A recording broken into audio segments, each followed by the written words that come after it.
Dalam kesempatan ini kita akan membahas yang pertama, apa itu e-commerce? Yang kedua, bagaimana peran yang dimainkan oleh sistem interorganisasional? Yang ketiga, bagaimana e-commerce menyatu dengan proses bisnis sehari-hari? Yang keempat, seperti apa perkembangan e-commerce di Indonesia? E-commerce adalah proses jual beli produk atau jasa yang dilakukan secara elektronik, yaitu melalui jaringan komputer atau internet. E-commerce juga memiliki beberapa manfaat, yaitu 1. Memudahkan komunikasi antara konsumen dan produsen. Yang kedua, memudahkan pemasaran dan promosi barang atau jasa. Yang ketiga, penyebaran informasi yang begitu mudah untuk dilakukan. Adapun hambatan yang terdapat dalam e-commerce adalah 1. Trust atau kepercayaan. Kepercayaan merupakan hambatan yang menonjol dalam e-commerce. Di Indonesia, lebih percaya menggunakan transaksi face to face. Kedua, security atau keamanan. E-commerce sangat rentan sekali dengan kriminalitas di internet. Data-data kita bisa saja dihack oleh orang-orang yang tidak bertanggung jawab. Dan yang terakhir, high cost atau biaya yang tinggi. Dalam membuka usaha online, tentu membutuhkan biaya yang sangat tinggi. Biasanya dilakukan oleh pebisnis level atas, namun tidak menutup kemungkinan pebisnis level menengah ke bawah dapat melakukan hal tersebut. Next, sistem interorganisasional. IOS atau Interorganizational System. Strategi di mana unsur-unsur yang ada dikaitkan dengan transmisi data elektronik. EDI, Electronic Data Interchange. Pertukaran data elektronik adalah salah satu cara untuk mendapatkan suatu sistem interorganisasional. Hubungan IOS dan EDI.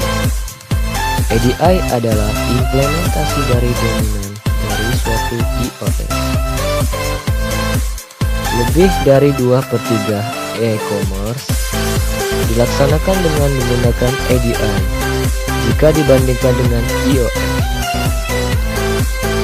Extranet. Ini adalah cara lain dari membuat suatu iOS. Cara ini memungkinkan dibaginya informasi berbasis komputer yang sensitif dengan perusahaan lain yang menggunakan teknologi informasi yang pada umumnya dihubungkan dengan internet. E-commerce dan proses bisnis sehari-hari.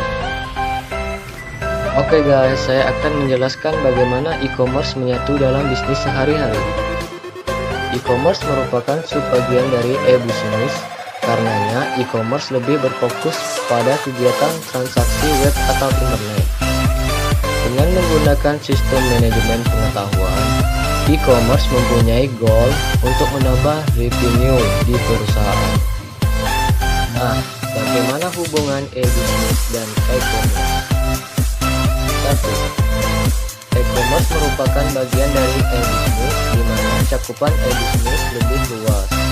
Tidak hanya sekedar perniagaan tetapi juga pengkolaborasian mitra bisnis dan lainnya.